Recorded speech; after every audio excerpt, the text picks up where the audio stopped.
Salutations divines envers vous. Bonjour dans les bénédictions divines.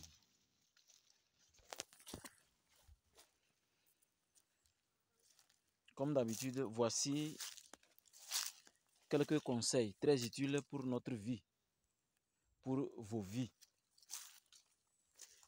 Des conseils issus à ce que j'ai pu capitaliser dans cette semaine. Après les consultations spirituelles, voici ce que j'ai pu capitaliser et je vais vous donner comme conseil. Des conseils comme de très bonnes résolutions de vie.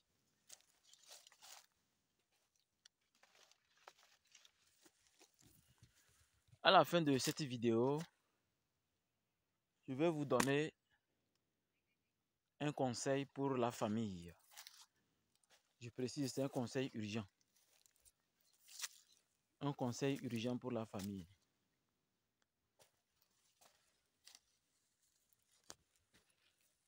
Alors, cette semaine, j'ai remarqué que toutes les consultations spirituelles que j'ai faites sont liées à l'amour.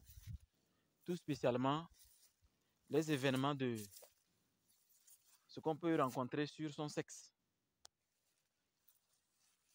Et ce qu'on nous appelle dans notre jargon les crimes rituels. Crime rituel, au fait, c'est le fait d'utiliser une partie de l'être humain pour faire un rituel. Ça s'appelle crime rituel. Donc c'est condamné par les deux mondes. Je commence d'abord par au niveau sexe. Un monsieur me contacte. Ils sont plusieurs. Et ont voulu savoir les raisons pour lesquelles, après l'amour avec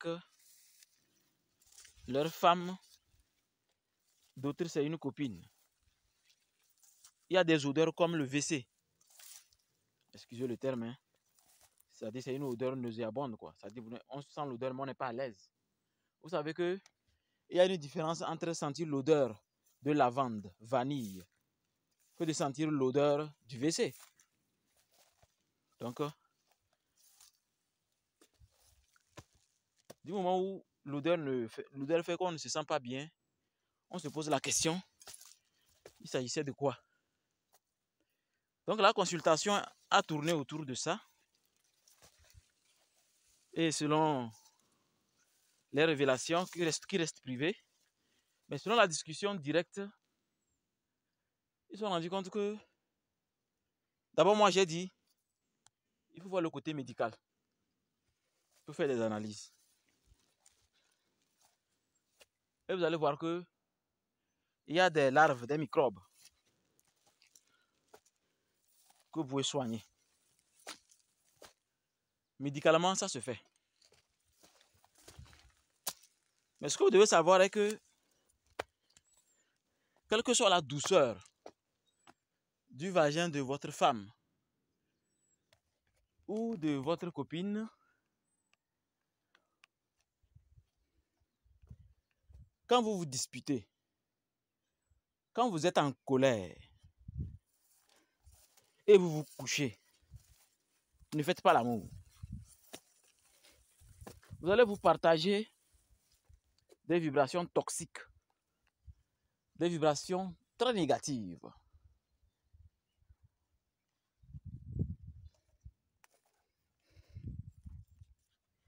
Et la preuve que vous vous êtes partagé ces vibrations, c'est quand vous finissez et que vous sentez des odeurs nauséabondes.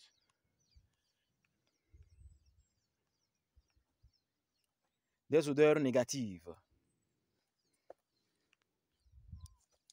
Alors, pour vous dire que ne faites pas l'amour après que vous êtes disputé. Il est conseillé de dormir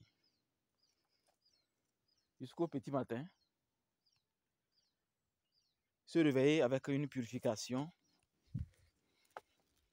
une bonne purification spirituelle, Et ensuite,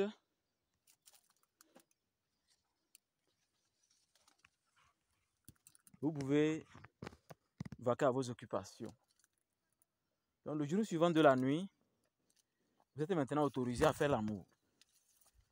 Il n'y a pas plus sacré que l'amour. Et aucune magie ne peut s'égaliser à l'amour.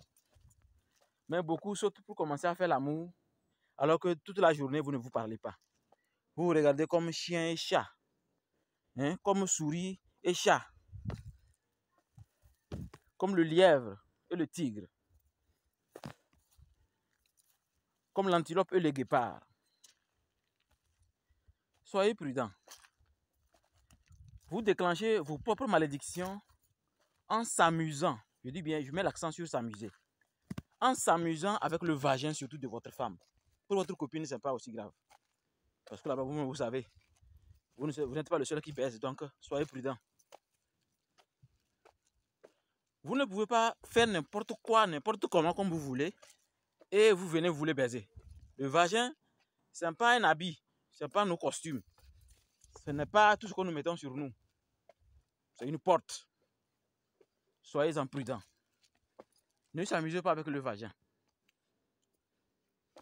L'on peut se lever naturellement, faire une magie de haut niveau avec le vagin, en étant simple, en mettant l'accent sur la bonne utilisation du vagin. Sur la bonne utilisation du vagin. Et non, vous vous regardez comme chien et chat, vous ne vous parlez pas, et vous voulez maintenant, le soir, vous voulez baiser. Comme si le vagin est là, ou du moins si la femme est là, pour obéir parce que vous êtes garçon. Non, c'est pas ça. Il faut une certaine communication. Il faut une certaine harmonie. Et c'est comme ça, vous allez profiter des pouvoirs du vagin pour donner un bonheur exceptionnel à votre vie et à vos relations.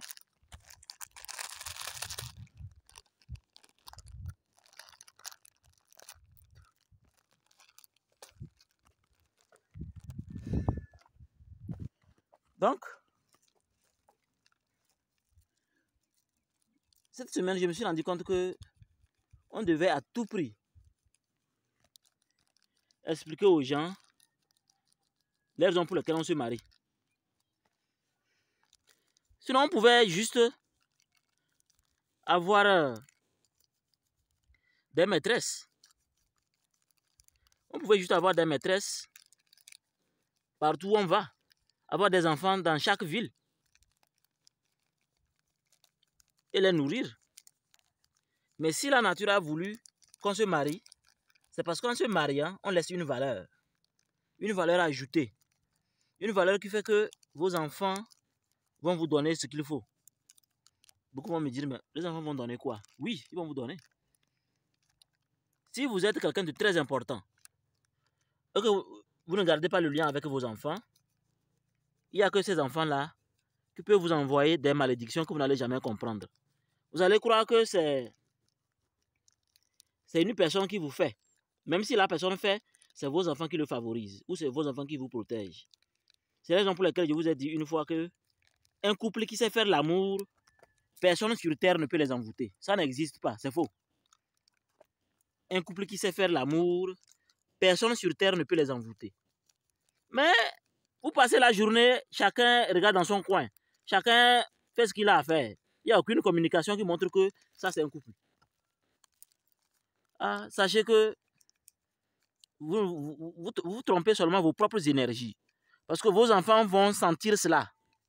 Ils vont voir que papa n'est pas là pour nous, maman souffre seule. Ou maman n'est pas là pour nous, papa souffre seul. Et les enfants voient ça. Je vous explique. Cette semaine, mes enfants m'ont répété plusieurs fois. Papa, tu nous as promis que si on réussit, nous tous, tu vas nous amener à Kara. On va voir les animaux au parc. J'ai dit, ah oui, je sais. Excusez-moi, tort. Dès que possible, on va aller. Mais la semaine là, ils m'ont encore appelé. Comme non seulement ils ont réussi, ils veulent que je respecte ma parole. Ils disent, ah, excusez-moi, tort. Vous voyez ce que je suis en train de faire, non? Bientôt, je serai dégagé et on va aller. À Kara, vous allez voir les animaux. Ce matin encore, ils m'ont encore appelé. Parce qu'ils savent que tout ce que je leur dis, je fais ça. Et je suis toujours disponible. Que je sois là ou pas, on se voit chaque jour par vidéo, appel vidéo. On est toujours en communication. Et tant que mes enfants sont fiers, mes activités vont bien. Moi, je l'ai toujours analysé. Depuis 7 ans, je l'ai analysé. Quand ils ne se sentent pas bien, tout ce que je fais là, c'est rien du tout. Mais quand je mets l'accent sur la famille, tout ce que je touche est extraordinaire. C'est extraordinaire. La dernière fois que je suis allé au Tchad, quand j'ai pris l'avion à l'aéroport, j'ai rencontré une dame dans une causerie, tout simplement. Arrivé dans l'avion, bizarrement, on était assis sur le même siège. Moi, C415, lui, C414, et l'autre. C'est juste des conseils que moi, je lui ai donnés. Mais aujourd'hui, ces conseils ont été fructueux. Donc, elle a gardé le lien. Et encore, je vais encore partir ça. Parce que juste, je l'ai aidé. Je n'ai rien pris. En matière d'enfants, il ne faut pas s'amuser. Les enfants sont capables de nous donner ce qu'on n'a même pas songé. Ce qu'on n'a même pas imaginé. Mais si vous sortez et que tout ce que vous faites, vous ne vous rappelez pas que vous avez des enfants. Vous ne voulez pas que... on sent qu'il n'y a pas l'harmonie grâce à vous. Parce que vous êtes un homme très dur. Grâce à vos enfants, beaucoup de choses vont se passer. Beaucoup de choses très négatives. Donc, soyez prudents. Soyez prudents dans ce sens. Deuxièmement, cette semaine, j'ai remarqué que on a trop parlé des talismans. On a trop parlé des talismans. Alors, ces talismans ont fait que dans la semaine, j'étais obligé de voyager, aller chez un monsieur. Il a fait tout pour ce que je viens, je suis allé. Et je lui ai dit, c'est un talisman là. Ça, c'est un talisman de crime rituel. C'est la raison pour laquelle chaque soir, vous tuez un serpent. Je dis bien chaque soir. Depuis une semaine, chaque soir, on tue un serpent dans la cour. Je lui ai dit, ton talisman là, c'est un crime rituel. On doit retourner. Hein? Là, on t'a dit de jeter le reste. C'était dans un cimetière. Pour que je puisse te montrer quelque chose. Je suis sûr que ce monsieur-là va être source de conseils pour les autres. Arrivé au cimetière, c'est ce qui s'est passé. Quand j'ai exécuté le rituel, un deuxième talisman a apparu sur la tombe. C'est là que le monsieur-là vraiment estomaqué. Et maintenant, j'ai dit, tu sais, maintenant ouvre ton talisman là. Ou coupe ça, déchire ça, ouvre dedans, je vais te montrer. Il ouvre maintenant. C'est le doigt humain. Le doigt d'un être humain. Le monsieur a commencé. Il a mis sa main sur sa tête. Donc lui transporte un doigt humain partout, qu'il a un talisman. Il dit oui, c'est ça. Maintenant que tu connais ce marabout là, ne mets plus pied chez lui. Parce que c'est son travail. Utiliser une partie humaine. Et tu trembles avec. Partout où tu vas, tu es avec le démon. Tu es avec ce démon. Parce que quand on prend le doigt de quelqu'un, la personne ne dort plus. Chaque jour, elle vous influence. Elle cherche que vous ayez quelque chose de mortel. Soit une vipère va vous mordre, ou un cobra, ou accident, vous serez écrasé. Mais tant que vous n'êtes pas encore mort pour le rejoindre, ce monsieur-là, son doigt qui est sur toi comme talisman là, lui ne dort jamais. Ça s'appelle un démon. Même si tu blindes bien ta maison, il est derrière ta maison ou dans la cour. Il t'envoie tous les signes possibles. C'est là que il me reprochait que non. Comment, quand j'ai fait la consultation et j'ai dit ça, je vais lui expliquer clairement que dans le talisman, c'est le doigt. Il dit non, si tu avais dit ça, tu allais mourir sur le champ. Tu allais vouloir déchirer. Tu allais vouloir gâter le talisman, alors qu'on ne gâte le talisman là qu'au cimetière. Est-ce que tu allais accepter faire ça au cimetière sans ma présence? C'est pourquoi il faut être patient. Si je t'avais tout expliqué, je ne suis pas venu dans ta ville, à Takpamé là-bas, pour t'expliquer ça. Comment tu allais faire? Si tu déchirais le talisman et que ce n'est pas au cimetière, le deuxième talisman n'est pas encore apparu, tu allais devenir fou, tu allais te déshabiller, commencer à marcher nuit dans la rue. Et c'est honteux pour ta famille et tes enfants. Donc chaque chose a son temps. Voilà. Soyez prudents avec les talismans. Je vous ai dit, la véritable protection, c'est 0 talisman. Même mes colliers là, c'est 0. Véritable protection, c'est votre aura, votre force. Les talismans, ceci là, c'est des accessoires. C'est des choses qui peuvent peut-être travailler d'une façon surplus. Mais ne faites pas confiance à ce qu'on met sur soi, bague, collier, non, non, non. C'est votre esprit. Oubliez les talismans, faites des travaux sur vous pour être spirituellement bien prêt et puissant. Voilà, évitez les talismans. Ou du moins, soyez prudents. Maintenant, je voulais vous donner un conseil. J'ai dit c'est un conseil urgent. Un conseil de la famille. C'est pour vous dire que quand nous sommes en vacances, presque en vacances, c'est bon pour tout le monde. Ne sortez pas comme ça et vous partez. C'est vrai qu'il y a des médecins, il y a des docteurs, il y a des infirmiers, des enseignants, ceux qui sont dans les cours de vacances, les policiers, les soldats, les gendarmes. J'en passe, il y a beaucoup de choses. Beaucoup continuent de travailler. Ceux qui sont aussi dans le secteur privé continuent de travailler. Donc, il arrive que vous sortez, vous partez au service. Chaque jour, il faut qu'il y ait quelque chose d'amusement avec les enfants. Il faut une bonne communication avec les enfants. Ne sortez pas et fiu, vous êtes parti. Ne sortez pas, fiu, vous êtes parti. Ne sortez pas, fiu, vous êtes parti. Non, non, non. Ça ne marche pas comme ça. C'est très mauvais.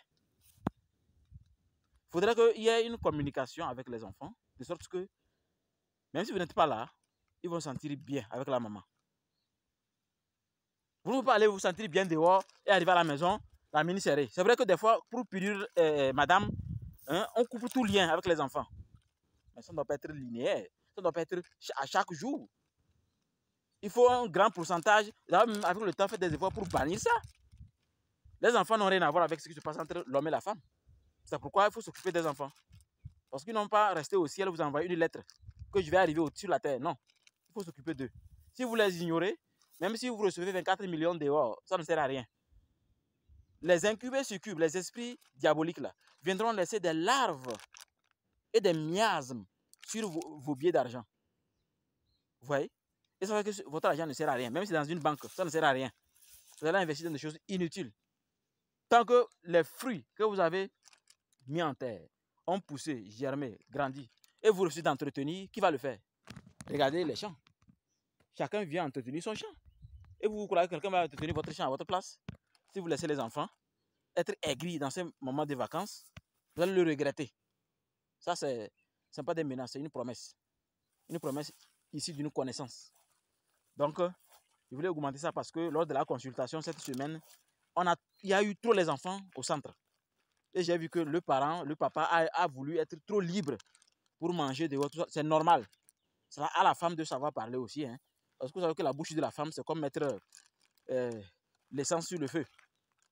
Mais l'homme doit être sage. Je vous ai toujours dit, quand le petit ne sait pas, le grand doit savoir. Ça veut dire, au foyer, la femme reste toujours petite et l'homme est grand. Donc, soyez sage, occupez de vos enfants, de votre famille. C'est votre responsabilité. Le reste qui pond le sable d'ité. Bonne journée.